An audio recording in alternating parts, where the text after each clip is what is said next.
Formation au volume sur le marché du Forex. On va commencer par une introduction au volume, pour ceux qui ne sauraient pas ce que c'est. Quand on parle de volume sur un marché financier, en fait, on parle du volume d'échange d'un actif. Il faut savoir que sur le marché du Forex, c'est un petit peu particulier par rapport à d'autres marchés financiers, dans le sens où le Forex n'est pas un marché centralisé. Ça veut dire que toutes les transactions qui sont faites sur le marché du Forex ne sont pas faites dans un seul lieu ou une seule bourse précise.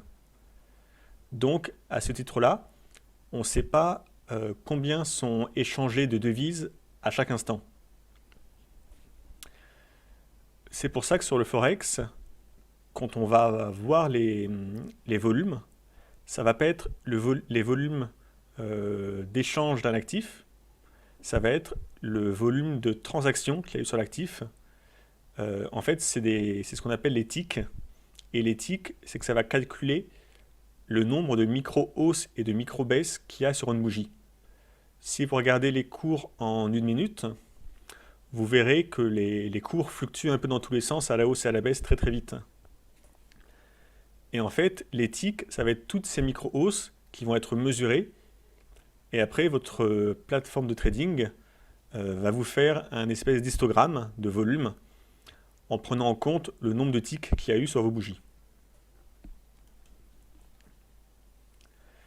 Alors c'est aussi pour cette raison que les traders forex ont tendance à ne pas employer le volume pour trader, parce qu'il n'est pas centralisé et donc il a une réputation d'être moins fiable, moins facilement exploitable que sur un marché où on aurait des carnets d'ordre ou autre.